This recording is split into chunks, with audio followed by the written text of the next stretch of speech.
Alexa Eisenbarth, and I'm the associate pastor here at First United Methodist Church of Olympia. For the next few devotions we'll be talking about this book, Life of the Beloved by Henri Nouwen. Henri Nouwen is someone who is very much revered in the Christian church. He is someone who is a person with a lot of spiritual wisdom. And you may know him by his writing about spending time at the L'Arche communities. Specifically, the L'Arche communities are communities of people who are mentally and developmentally disabled in some way, and they live among people who are developmentally typical. And they develop friendships among each other. And it is in this place that Henri Nouwen in particular develops spiritual wisdom that he shares with the church. This book that he wrote, Life of the Beloved, is not necessarily about that experience, but the subtitle is Spiritual Living in a Secular World. And the book is written in the form of a letter to his friend.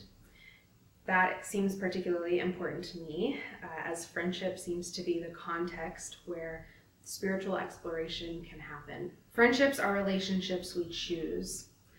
Familial relationships are ones that we don't choose, and spiritual knowledge and becoming can happen there, of course. But in friendships, relationships we choose, we get to explore something a bit deeper, because there are not set cultures in a friendship. It's something you create together. So Henri Nouwen writes this letter to his friend, and it is in that tender love of choice, the chosen love he has for this friend, that he shares his spiritual wisdom for spiritual living in a secular world. So the book, again, is called Life of the Beloved. Pastor Heather, the lead pastor here at First Olympia, in her first sermon here, started with this: "Beloved is where we begin." This line is from a poem by Jan Richardson. And it was intentional for Pastor Heather to begin her ministry here with that line: "Beloved is where we begin." It is where we begin. It is where we began together as this church community, but it is also where we begin as human beings. Beloved is where we start. From the beginning, we are beloved. Everything we do is from that source, that place that we stand, which is the place of being beloved. But I will say, and I think you'll agree, that we don't always choose to live there, to stand there in that place of belovedness. We are tempted, Henri Nouwen says, by the temptation of self-rejection. Over the years, I have come to realize that the greatest trap in our life is not success, popularity, or power, but self-rejection. We might think it is success or popularity or power, but those temptations are really just stemming out of self-rejection. If we can have success or power or popularity, it will come at the cost of ourselves. The only way that we can achieve success or power or popularity is by sacrificing something essential to our being. So the temptation there is self-rejection. Self-rejection can look like loathing, self-loathing, or like arrogance. It can look like, I am not worthy of success or power or popularity. With all of myself, I couldn't possibly get there. I couldn't possibly have it. I have to sacrifice something of myself. Or I could never have power or success or popularity. I am not deserving of it. I'm not the right person for it. There's something about me fundamentally wrong. Or it can look like arrogance, like I am going to achieve this at whatever cost. I will sacrifice parts of myself, or projecting that person after the self-rejection is the true you, that there is an arrogance that you can achieve it anyway. So it can look like loathing or arrogance, but the temptation is self-rejection. The antidote that Henri Nouwen offers is that of friendship. Friendship and community that regularly reminds you of your belovedness for who you are. That reminder of belovedness is the treatment for this sickness in our world. And then as we are infused with this treatment from our friendships and our community, you are beloved, these reminders that you are a beloved one, that you don't need to reject any parts of yourself to become beloved, to be good, to be someone who is loved by God and others, to someone who belongs. Once we are infused with that from our friendships and community, then it's on us to take a journey to make that truth be our inner voice, which is really hard. Having that voice of belovedness become the voice that speaks from within us means that we are going to have to reject and sort through, filter through all the voices that tell us we are not worthy, that we couldn't possibly have relationships, that we couldn't possibly be loved by another person. If they only knew me, they would choose not to be in a relationship with me. We have to filter out those voices that come up within us. So I want to invite you into a practice with me to start taking on a new inner voice. So I'm going to read something 3 times from Henri Nouwen. It is a pieced together, it's scripture, various scriptures pieced together, but we're going to try and have this become our inner voice. So the first time I read it through, I want you to hear it in my voice. And then the second time through, I want you to imagine someone who knows you and loves you saying it to you. And then the third time through, I want you to try hearing it in your own voice. In this way, we will begin to cultivate an inner voice of belovedness. So this first time through, I want you to hear it in my voice. I have called you by name from the very beginning. You are mine and I am yours. You are my beloved. On you my favor rests. I have molded you in the depths of the earth and knitted you together in your mother's womb. I have carved you in the palms of my hands and hidden you in the shadow of my embrace. I look at you with infinite tenderness and care for you with a care more intimate than that of a mother for her child. I have counted every hair on your head and guided you at every step. Wherever you go, I go with you. And wherever you rest, I keep watch. I will give you food that will satisfy all your hunger, and drink that will quench all your thirst. I will not hide my face from you. You know me as your own, and I know you as my own. You belong to me.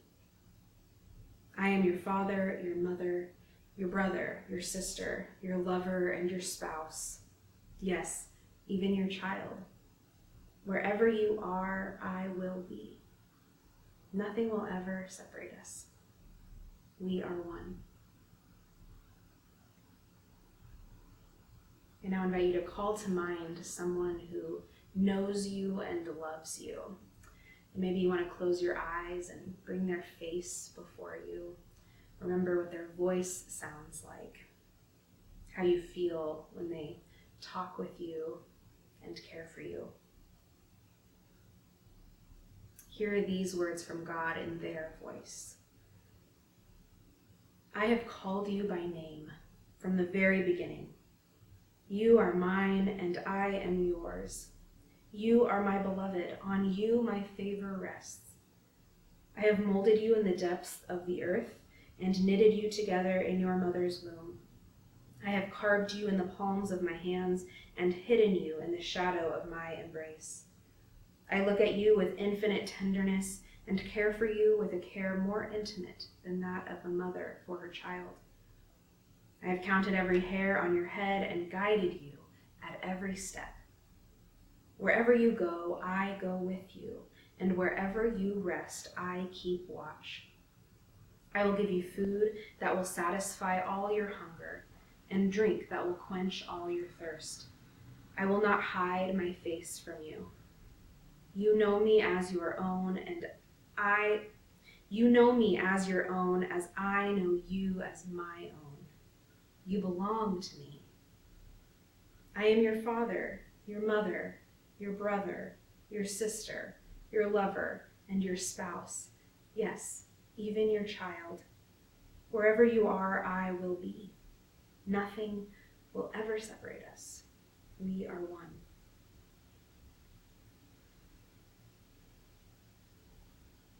And now I want you to hear it in your own voice.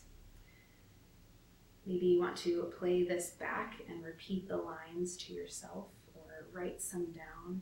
Whatever it is that will start to invite you to say these words internally or externally. To bring these words to sow these words into our inner being, into the language of our hearts. So hear these words in your voice. I have called you by name from the very beginning. You are mine and I am yours. You are my beloved.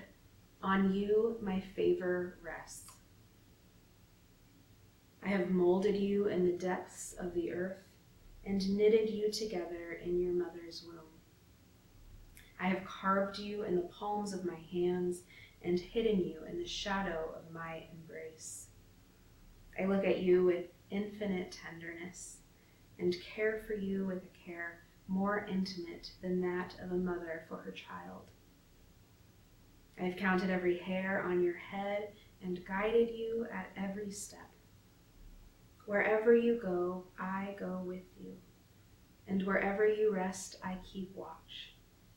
I will give you food that will satisfy all your hunger, and drink that will quench all your thirst.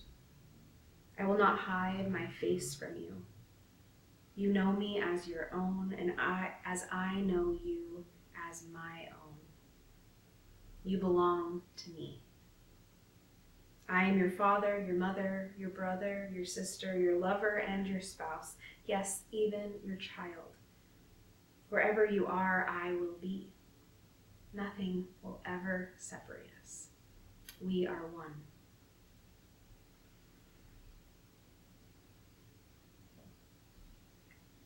Beloved is where we begin. Beloved is who we are from the very beginning. And it is something we are always becoming. You are a beloved child of God. We are beloved children of God, and we are always becoming so. We are always becoming beloved children of God. We are already, and we are not yet. Your belovedness is not in question, but it is something we perpetually become. It is a great mystery of our faith. And so Henri Nouwen invites us into a rhythm of life in order to perpetually become the beloved, to maybe take on this identity as our own, to have it be our inner voice, our identity we claim for ourselves. And so he invites us into a fourfold rhythm that comes from the sacrament of communion. These four rhythms are these: taken, blessed, broken, and given. So over the next 4 devotions, we will explore these 4 rhythms: taken, broken, blessed, and given, which come from the institution of communion. We find one story of this in the Gospel of Mark, chapter 14. While they were eating, he took a loaf of bread, and after blessing it, he broke it, gave it to them, and said, "Take, this is my body." Then he took a cup, and after giving thanks, he gave it to them, and all of them drank from it. He said to them, "This is my blood of the covenant, which is poured out for many." So we hear those words: taken, blessed, broken, and given. I hope you'll join us over the next 4 of these videos and join us on the journey towards becoming the beloved.